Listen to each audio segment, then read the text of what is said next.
Nós vamos falar hoje sobre cirurgia na prova do Revalida. E o que a gente vai falar aqui não vai ser uma história inteira sobre cirurgia, ficar 2 horas aqui falando de cirurgia. Não. A gente pegou as últimas 5 provas do Revalida e nós vimos os conceitos-chave de questão. O que é isso? São, como eu falei, um resuminho, 2, 3 linhas ali, uma frase que vai te dar muitos pontos na hora de você realizar a tua prova. Uma das coisas que mais cai na prova de cirurgia do Revalida, mas não só do Revalida, qualquer prova que você for fazer dentro da medicina, depois que você passar no Revalida, você vai fazer uma prova de residência, você vai ver que vai cair muito trauma. E não é diferente aqui. Você pode ver que a gente tem que saber muito bem o ABCDE do trauma. É claro, isso cai muito. Mas isso é muito generalizado. Não tem como a gente criar um CCQ do ABCDE do trauma. Você sabe que todo ano vai cair.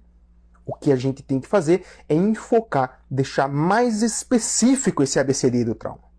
E o que gosta de cair aqui na prova da Revalida são aquelas questões emergenciais.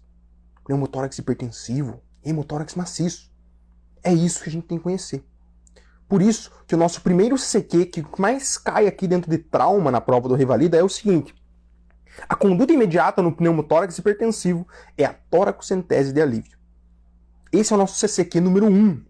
Isso daí cai muito na prova do Revalida. A gente já vai falar um pouquinho do diagnóstico disso daí. Por quê? O nosso segundo CCQ, olha aqui, é a diferença entre um pneumotórax hipertensivo e um tamponamento cardíaco pela clínica. Galera, olha aí, só de falar de pneumotórax hipertensivo você pode garantir 1, 2 questões.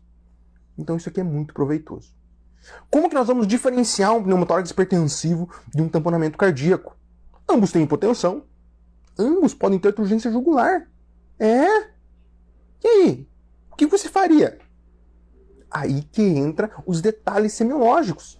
Um paciente com pneumotórax hipertensivo vai ter o quê? Desvio da traqueia. Está inflando de ar aqui. O que está acontecendo? Está rotando os vasos. A traqueia está rotando junto. Está indo para o lado contralateral. Então nós temos desvio de traqueia no pneumotórax hipertensivo. Temos também hipertimpanismo. Ausência de murmúrios vesiculares. Esses dados a mais é que vão te fechar o diagnóstico de pneumotórax hipertensivo. Agora, tamponamento cardíaco. Aqui não tem segredo, né?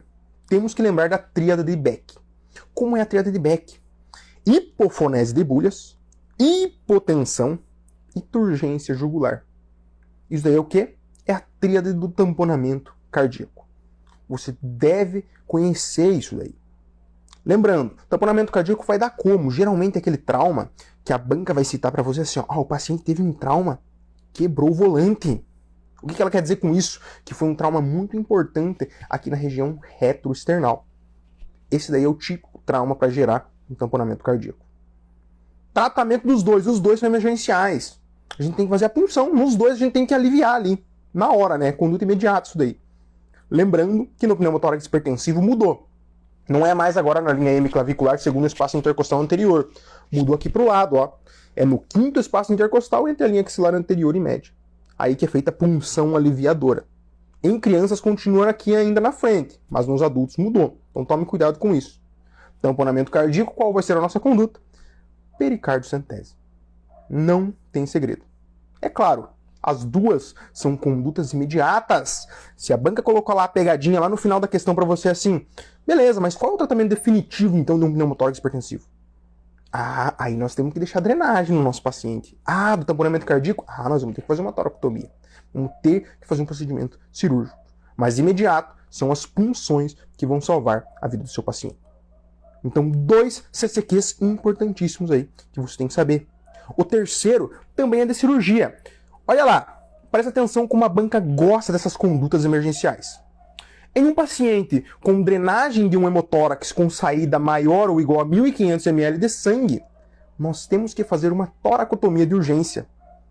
E o que é isso? Um hemotórax com maior ou igual a 1.500 ml de sangue de saída imediata. Esse é o conceito de hemotórax maciço. A gente pode utilizar esses 1.500 ml, ou a gente pode utilizar também 200 ml por hora durante 2 a 3 horas seguidas aí. Esse aí também é um conceito de hemotórax maciço. Qual a nossa conduta aqui? Nós temos que fazer uma toracotomia de urgência, porque nós temos que entrar lá, porque tem um vaso importante rompido. tem que fazer um procedimento cirúrgico, então, também para salvar o nosso paciente. E por último, de cirurgia, aí um outro conceito que cai muito, esse daqui já é um conceitinho aí. Esse é legal, galera, porque muitas vezes ele não vai te dar uma questão inteira, mas ele vai te ajudar a eliminar ou acertar uma alternativa ali. Que é qual? Um paciente com traumatismo cranioencefálico grave, ou seja, um paciente que tem Glasgow menor ou igual a 8, ele tem indicação de intubação orotraqueal. Esse é o nosso quarto CCQ. Então vamos lá. Primeiro CCQ, a conduta imediata no pneumotórax hipertensivo é a toracocentese de alívio. O segundo é saber a diferença entre um tamponamento cardíaco e um pneumotórax hipertensivo. Terceiro é drenagem de hemotórax com saída de maior ou igual a 1.500 de sangue é igual a toracotomia de urgência. E como quarto, nós temos que os pacientes com Glasgow menor ou igual a 8 devem ser feita uma intubação orotraqueal. 4 CCQs que vão fazer você matar muitas questões de cirurgia. Passamos de cirurgia agora. Vamos falar um pouquinho de obstrução intestinal. Obstrução intestinal é uma síndrome onde o paciente não elimina flatos nem fezes. É claro, às vezes ele está eliminando flatos, mas não fezes. Seria uma obstrução parcial. Mas isso não costuma cair no revalida.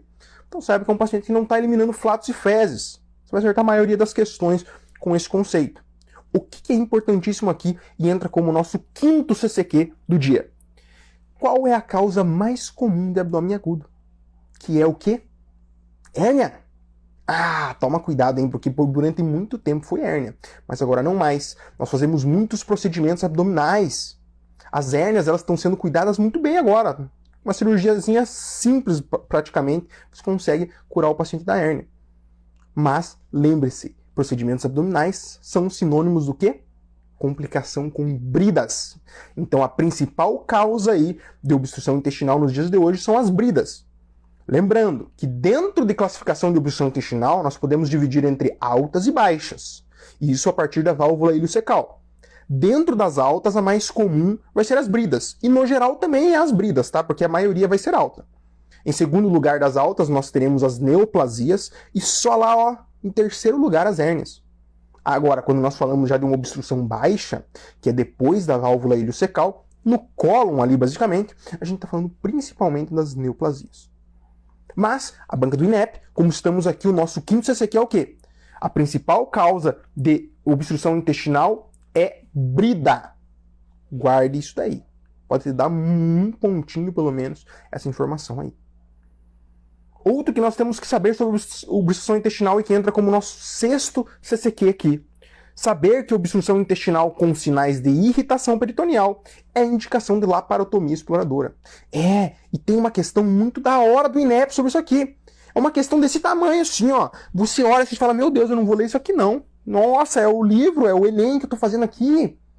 E aí lá no meio, ele dá um caso clínico gigante, mas lá no meio, lá, tá escrito que é um paciente, você vai ver no caso clínico que é uma obstrução intestinal, e lá no meio tá escrito sinal de irritação peritoneal. Acabou, não tem outra conduta, você não vai fazer conduta conservadora. A alça do paciente, a alça intestinal já está sofrendo, já está causando peritonite, as bactérias já estão passando. Isso vai indicar uma laparotomia exploradora. Então, esse é o nosso sexto CCQ. Um paciente com obstrução intestinal e sinais de peritonite, você vai fazer uma laparotomia exploradora. Interessante, né? Isso daí é uma coisa que te salva, hein? Tem uma questão gigante do Revalida, que é bem dessa maneira aí que eu disse para você. Como sétimo CCQ agora, nós continuamos ainda um pouquinho com uma obstrução, mas não chega a ser tanto uma síndrome de obstrução. Aqui é um caso clínico que a banca do INEP gosta de colocar, já colocou mais de uma vez, para você identificar uma diverticulose. Lembrando, diverticulose não é sinônimo de diverticulite. Diverticulose é um paciente que tem divertículos. A maioria das pessoas idosas vão ter divertículos no intestino. Mas a maioria é sintomática. Mas a banca do INEP vai lá e coloca para você um paciente idoso, um paciente constipado, e aí ele está tendo dor. Opa, é diverticulite? Calma aí, essa dor não é importante não. É uma dorzinha fraca, galera. É uma dorzinha fraca. E aí, o que você vai pensar? É diverticulite? Não. Aqui você pensa em diverticulose. Beleza? Então fique esperto com esse paciente idoso, com dor aqui na fossa ilíaca esquerda, paciente que já vem com história de constipação. Vence em diverticulose. É claro, se a gente não considerar o nosso próximo CCQ aí. Porque nós temos um CCQ também que é importantíssimo dentro desse paciente idoso com sinais de constipação, que é o seguinte: o paciente com uma constipação, mas ele tem uma história lá de alternância do hábito intestinal, ele fala, então, umas 3 vezes por semana, uns 3 dias, 4 dias, eu fico sem ir no banheiro. De repente, no 4º, 5º dia, eu tenho diarreia. Pois é, eu tava lembrando também, faz 2 meses mais ou menos, eu tava com 80 quilos, agora eu tô com 70. Você olha o hemograma desse paciente, anemia hipocrômica e microcítica, sugerindo o quê? Um sangramento oculto, uma anemia ferropriva. O que você vai pensar nesse momento? Você tem que pensar em câncer coloretal. Isso daí é um tema importantíssimo também. Então tome cuidado, que a banca do INEP gosta de cobrar aí a diverticulose, mas pode aparecer esse câncer coloretal aí para tirar a tua atenção. Beleza? Então esse daí foi o quê? Foi o nosso 7º CCQ. Você saber que um idoso com constipação, mais um pouco de obstrução intestinal, dor no flanco esquerdo, você deve pensar em diverticulose. Esse é um CCQ super importante também. Como 8º CCQ aqui, nós já temos então um pouquinho diferente, uma outra síndrome que nós vamos entrar aqui. Que vai ser aquele paciente que está lá, depois de comer comida gordurosa, o que acontece? Ele tem dor aqui no hipocôndrio direito. Você já sabe o que eu estou falando, né? Síndrome biliar. Isso gosta de aparecer na prova do Revalida. Mas você não precisa saber tudo, não. O que gosta de aparecer aqui é, por exemplo, a famosa pentada de Raynaud. Muita gente não vai lembrar, né? Mas tem uma galera que lembra. E o que significa isso?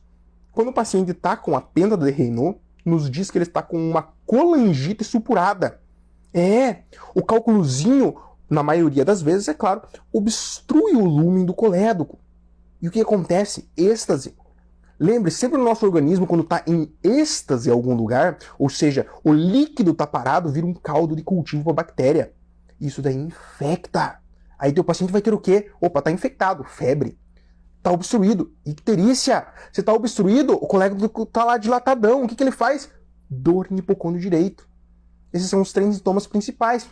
E aí, para a pentada de Raynaud fechar, nós temos mais 2, que é o quê? Um paciente com deterioro de nível cognitivo, ou seja, o Glasgow dele vai estar rebaixado, e é um paciente com hipotensão. Então essa é a pentada de Raynaud. É um paciente que vai estar com dor em hipocôndrio direito, com uma febre com calafrios, o paciente está ictérico, com uma confusão mental, uma queda de nível de consciência, e por último, uma hipotensão. Pentada de Raynaud. E a tríade de Charcot é a mesma coisa, você tira os 2 últimos. Fica só daí dor no hipocôndrio direito, febre e icterícia. Essa é a tríade de Charcot. Como você pode perceber, a tríade de Charcot é um pouco mais leve do que a pentada de Raynaud. Imagina o paciente está hipotenso e com confusão mental. É claro que ele vai estar mais grave. Então fique esperto aí com essa pentada de Raynaud. E ela entra aqui como o nosso 8º CCQ, porque gosta de aparecer nas provas do Revalida. Como 9º CCQ, nós temos aqui, então, um pouquinho próximo à síndrome biliar, na verdade faz parte ali da síndrome biliar, que é você reconhecer um quadro de pancreatite. Então você tem que saber reconhecer um quadro de pancreatite, você tem que olhar para a questão e falar, isso é pancreatite. Muito provavelmente é pancreatite. Apesar de, na prática, a pancreatite ser a grande simuladora, né? Tenho até alguns professores que estão a grande simuladora de Delafoy. Eles falam esse nome até na hora de citar. Por quê? Porque a pancreatite pode simular muitos quadros. Mas, na tua prova, vai ser assim. Um paciente com dor epigástrica, ele pode ter até um histórico de litíase já, ou ele tem fatores de risco. Uma mulher gordinha, na casa dos 40, com muitos filhos. Essa paciente com dor epigástrica, irradiando para o dorso, ou em barra, acompanhada de náuseas e vômitos, mas não tem outra. Pode marcar que vai ser a pancreatite. E a banca do INEP gosta ainda desses quadros de pancreatite. Coloca lá um quadro clínico gigante para você, e no final a resposta é o quê? O que ela tem? Ela tem uma pancreatite aguda. Então tome cuidado. A pancreatite, lembrando, a principal causa dela é o quê? Obstrução por litíase também. E aí, nós entramos aqui num outro CCQ sobre a pancreatite, que entra como o nosso 10º CCQ. E esse aqui é um CCQ muito legal, hein? Presta atenção nisso aqui, hein, ó. Todo paciente com pancreatite aguda biliar deve ser submetido a colicistectomia na mesma internação. Esse aqui pega muita gente, hein? Porque o INEP vai colocar lá o paciente com pancreatite, coloca lá todo o tratamento correto, sua conduta correta, mas ele não coloca a colicistectomia antes do paciente ir embora. E na outra alternativa ele coloca tudo correto também e no final ele coloca. E qual é a conduta correta? A gente sempre faz a colicistectomia quando a causa é biliar. E por que a gente faz isso? É só você imaginar um pouquinho. A vesícula biliar está cheia de cálculos. O paciente está tendo um quadro de pancreatite porque migrou um cálculo lá. O que acontece então se a gente deixar essa vesícula cheia de cálculo cuspindo pedra lá para o colédoco? Vai ter outro episódio de pancreatite. Então, a nossa conduta, principalmente nos casos leves. Se o paciente estiver mais grave, a gente pode compensar ele um pouco antes da cirurgia. Mas nos casos leves, principalmente, você vai fazer a colicistectomia aí do teu paciente antes de mandar ele embora. Isso daí é o fino, hein? Isso daí é o fino que a banca do INEP gosta sobre esses assuntinhos assim de síndrome biliar. Então, preste muita atenção nas alternativas, hein? Fique atento. Agora, a gente vai entrar em outro tópico aí, um pouquinho para frente, que são as hérnias. A banca do Revalida gosta de hérnia também. E aqui a gente tem muita coisa, né? Nossa, é direta. É o triângulo de não sei o quê. Triângulo de Haselbeck. Não sei... Pessoal, calma. O INEP não gosta dessas coisas, não. O INEP é muito sossegado quando ele cobra hérnia. E aí entra o nosso 11º CCQ, conceito-chave de questão para quem chegou agora. Que é o seguinte. Hérnia encarcerada ou estrangulada, você vai submeter o paciente a uma cirurgia de urgência. Não, mas eu aprendi que a hérnia encarcerada só não está sofrendo, a gente pode reduzir. Galera, isso daí não cai em prova. O que cai é o seguinte, a hérnia está lá, está presa, você não consegue reduzir, você não vai fazer analgesia para reduzir, não. Principalmente em adulto, na criança ainda você pode ter essa conduta, mas não cai no INEP, não se preocupe, tá? Mas no adulto, tá a hérnia presa lá, não importa se está estrangulada, se está atascada, se tá presa a hérnia, você vai mandar o teu paciente para cirurgia, tá? E outra, mesmo que essa hérnia seja referido lá pela banca, que a hérnia reduziu, você ainda assim deve referenciar esse paciente para cirurgia. Por quê? A hérnia, o intestino, ficou preso ali. Você não sabe se o intestino está sadio ali dentro. E se ele reduziu, ele voltou lá para dentro do abdômen. O que acontece então se necrosar essa parte que estava sofrendo? Exatamente, uma peritonite no teu paciente. Então você vai operar esse paciente de urgência. Então se a hérnia estiver presa, tá? Não precisa nem usar esses termos, estrangulada ou outro que você queira. Se a hérnia estiver presa, pense sempre em cirurgia de urgência. Isso é um CCQ importantíssimo sobre a hérnia e que costuma pegar muita gente. Muita gente mesmo. Tem muita gente que gosta de marcar ali analgesia para redução. Não marque isso, que você vai ganhar um pontinho aí na sua prova. Como o nosso 12º CCQ aqui, a gente vai continuar dentro de hérnia. E aqui é outro conceito cirúrgico que a banca do INEP explora. A hérnia inguinal, você pode se colocar até essa frase aí na sua cabeça. A hérnia inguinal é sinônimo de hérnia operada. Beleza? Então, um paciente jovem com hérnia inguinal, ele não está com muitos sintomas, mas ele é jovem. Você vai deixar um paciente jovem com uma hérnia inguinal ali? Vai não, hein? Mas a hérnia está encarcerada. Opa, isso daí nós já falamos. Qualquer hérnia, se ela estiver presa ali, você vai operar. A hérnia inguinal, mesmo quando ela for diagnosticada, mesmo sem estar encarcerada, você também vai operar esse paciente. Mas tem exceção? Com certeza. Um paciente idoso, cheio de comorbidades, a hérnia não está incomodando ele ali, não. Você vai operar esse paciente? Não vai, né? Mas, na maioria dos casos, o INEP não dá paciente assim. Ele vai dar um paciente de 20 e poucos anos para você. Ele é levantador de peso. Começou a surgir aqui um tumor em testículo. O que você vai fazer? Você vai fazer uma operação eletiva no paciente. Lembrando que nos dias de hoje é mais utilizada a de Liechtenstein, que é uma cirurgia com tela. Beleza? Mas não se esqueça das outras modalidades, tá? Você tem as videolaparoscópicas, você tem as cirurgias abertas que você pode fazer também. Beleza? Mas a mais utilizada hoje em dia é a operação de Liechtenstein. Então tome cuidado, hein? Lembre-se aí, hérnia, geralmente o tratamento vai ser operação. Na prova do INEP nunca caiu, tá? Até agora, pelo menos, a gente ter uma conduta conservadora num paciente idoso, esse tipo de coisa. Então, hérnia, fica esperto que provavelmente a tua resposta vai ser que você vai operar. Aí você tem que ficar esperto se vai ser eletivo ou urgente. E aí, claro, eletivo, o paciente ele não tá com uma hérnia encarcerada. Agora, no paciente urgente, ele já tá encarcerado, tá estrangulado. Então, atento a esses 2 CCQs que você vai matar muitas questões aí também. Aí agora, falamos aí de operação, né? Falei pra você já numa cirurgia de hérnia. O que acontece quando nós fazemos uma cirurgia? Não só de hérnia. Uma colecistectomia, por exemplo. A gente fica com uma cicatriz, não é? O paciente fica lá com a cicatriz. Beleza. Passou aí 5, 6 dias, o paciente já foi embora pra casa. Ele volta pra reconsulta com você. E aí, a hora que você tira lá o curativo, você olha e tá saindo pus dessa ferida desse paciente. Qual interno já não se assustou com isso, né? Você olha assim, nossa, tá saindo pus, vamos ter que reoperar esse paciente. É isso? É claro que não, né? Você que tá assistindo aqui, você sabe que você não vai fazer isso. Tem uma conduta muito legal pra gente fazer. O que você vai fazer aqui? Você vai retirar alguns pontos, não precisa nem ser todos, tá? Mas você vai retirar os pontos e aí você vai lavar para retirar o pus aí dessa ferida aí. Por quê? Porque é uma infecção superficial.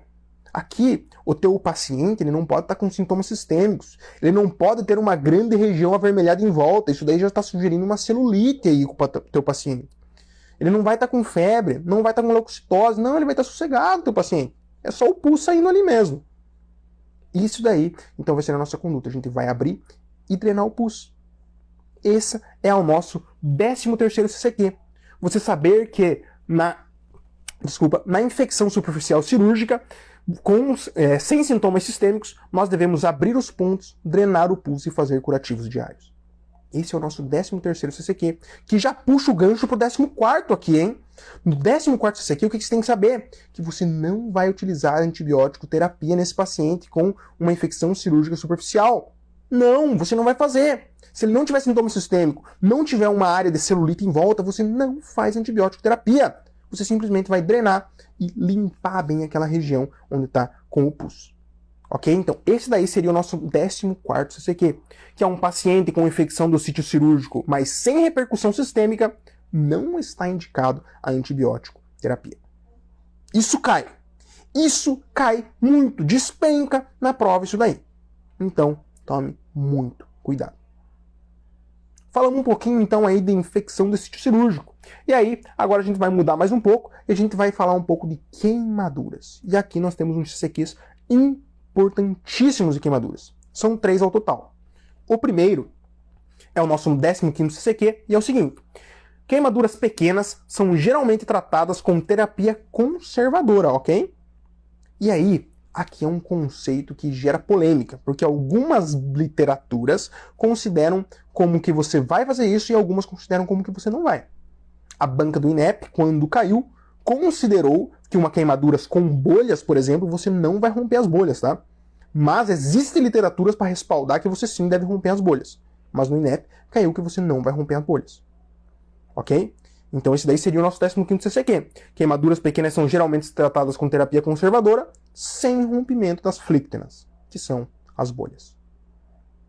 E aí, dentro das queimaduras, você tem que lembrar que a cálculo de superfície corporal queimada, quem lembra lá da live de queimadura, hein? Como que era mesmo? 9, 18, 36, 36. Lembra, né? Quem assistiu sabe do que eu tô falando. Então, a superfície corporal queimada ela é calculada a partir de queimaduras de 2º e 3º grau. 1º grau não entra. Ok? E aí, a gente tem que conhecer aqui um pouquinho do conceito grande queimado, que é o paciente que deve ser internado e enviado para um centro especializado em queimaduras.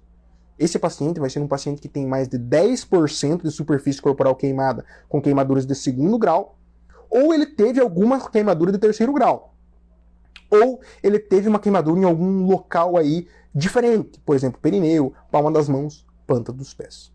Então, o nosso 16º CCQ é o quê? Que pacientes com queimadura de 2º grau mais de 10% de superfície corporal queimada, você vai internar esses pacientes.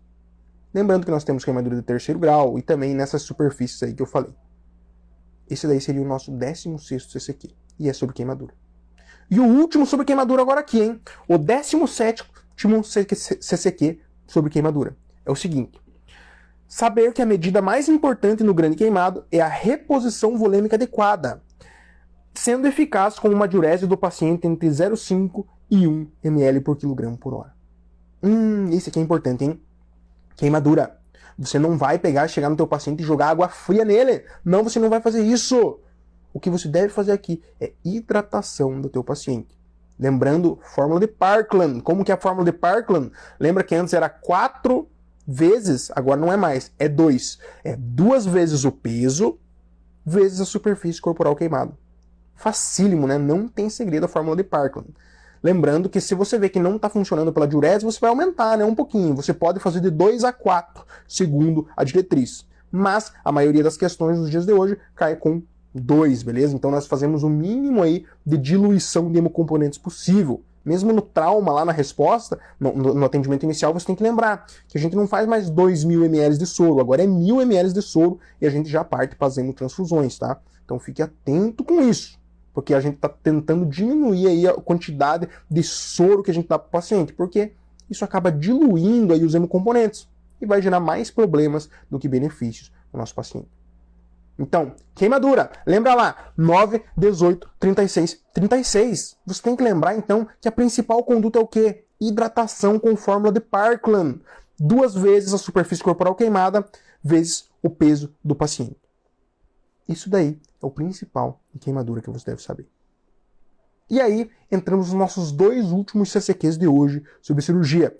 Como eu falei, eram 20 CCQs ao total de cirurgia, que são frases assim, igual eu tô falando para vocês, que vão matar muitas questões na sua prova. Como o nosso 18º CCQ, desculpa, tem mais 3, tá? Eu me confundi, é mais 3 CCQs, hein? 18º CCQ, você saber o tratamento do H. pylori. Você lembra disso aí, do H. pylori? H. pylori. Câncer de estômago, a gente sempre, não, câncer de estômago. Refluxo gastroesofágico. Calma aí. Refluxo gastroesofágico não é indicação para tratamento de H. pylori. E aí o que acontece? A gente já pensa, né? Não, tá com azia ali, né? Tá com queimação. É H. pylori, vamos tratar, né? E aí você erra a tua questão. Não. Refluxo gastroesofágico não é indicação de erradicação de H. pylori, tá? Então tome cuidado com isso. Quais são as indicações? Hoje em dia, as indicações são o seguinte: qualquer paciente com dispepsia. Até dispepsia funcional. Se você achar lá Helicobacter pylori, não achou mais nada, você vai fazer o tratamento do teu paciente. E ele é feito como? 2 antibióticos e um inibidor de bomba de prótons. Os 2 antibióticos a gente faz por 14 dias, que é a amoxi e claritromicina. Então, amoxicilina mais claritromicina. E aí, por último, como terceiro, nós temos o inibidor de bomba de prótons, que a gente vai fazer por 28 dias. Lembrando que nós devemos fazer um teste aí após esse tratamento para ver se ocorreu realmente a erradicação. Se a gente for refazer uma endoscopia no paciente, tiver outra indicação, por exemplo, uma úlcera gástrica, a gente faz o teste pela endoscopia mesmo. Mas se não for fazer uma endoscopia, a gente não vai fazer não vai indicar uma endoscopia só para fazer esse teste. Então a gente pode fazer, por exemplo, um teste da ureia respiratória ou um teste de antígeno fecal. Esses 2 testes podem comprovar a erradicação do Helicobacter pylori. Mas o CCQ nosso aqui, em foco, é qual é o tratamento. Que você deve lembrar dos 3 medicamentos: amoxicilina, claritromicina e inibidor de bomba de prótons. Os 2 antibióticos é por 14 dias e o inibidor de bomba de prótons é por 28 dias. Esse é o nosso 18º CCQ. Seguindo, nós temos aqui então o 19º CCQ. Esses 3 últimos aqui eles são bem separados, tá? É um sobre cada doença. Mas aqui, interessante a gente saber do abscesso anal, perianal. A banca do INEP gosta de colocar aí um abscesso perianal em algumas alternativas, ou se não, até uma questão. E o que você deve conhecer aqui? Abscesso perianal. Diagnosticado, você vai drenar ele. Não importa se tem flutuação. Mesmo sem flutuação, você deve drenar. E por quê? Porque a principal complicação que nós teremos aqui são as fístulas. E fístula perianal é uma coisa muito complicada de tratar. É difícil o tratamento. Lembrando, a mais comum é a interesfincteriana. Isso daí pode aparecer em alguma alternativa para você. Mas o que você deve conhecer aqui, que entra como nosso 19º CCQ, é o seguinte: a complicação do abscesso perianal é a formação da fístula perianal. Então, abscesso perianal complica com fístula. E fístula é difícil de tratar, hein? Então, por isso que a gente faz o quê? O abscesso perianal, então, diagnosticado, você viu lá que tem um abscesso perianal, o que você vai fazer? Vai drenar. Não importa se tem flutuação ou não. Você vai drenar do mesmo jeito. Isso daí pode pegar você em alguma alternativa, então fique esperto. E agora, como último CCQ aí da nossa aula de hoje, nós temos, então, um que é fácil aqui, que eu acho que a maioria das pessoas já tem isso daí internamente. Um paciente chega lá para você, lembra que eu falei da diverticulose? Vamos supor que esse paciente chega um dia com um febrão, uma dor aqui em fossa ilíaca esquerda, muito grande, tá severa, intensidade severa, náuseas, vômitos. Ah, o que esse paciente está tendo? Com certeza, uma diverticulite aguda. E aí o que você vai fazer? Poxa, ele tem divertículo no cólon, o divertículo está obstruído, o que nós vamos fazer? Uma colonoscopia, não é? Não, você não faz colonoscopia em paciente com diverticulite aguda. Esqueça! Você viu que é um paciente com diverticulite aguda, você não faz colonoscopia, tá? Quando você faz a colonoscopia, você enche de ar lá dentro do cólon. E o que pode acontecer? Se está inflamada aquela parede, pode romper e você pode causar uma peritonite. Então tome cuidado. Colonoscopia, esquece para diverticulite aguda. O exame padrão ouro que você deve saber aqui, e entra como nosso 20º CCQ, é que a tomografia computadorizada é o exame padrão ouro para diagnóstico de diverticulite aguda. E esqueça da colonoscopia. Pessoal, essa foi então a live hoje, 20 CCQs sobre a prova de cirurgia do Revalida. Lembrando, nós pegamos os últimos 5 anos de provas, desossamos a prova e encontramos ali os conceitos chaves de questão. E eu passei 20 deles para vocês aqui, os 20 mais frequentes nessas provas dos últimos 5 anos. Então, fique esperto e eu tenho certeza que você vai matar muitas questões com esses CCQs que eu passei para você aqui.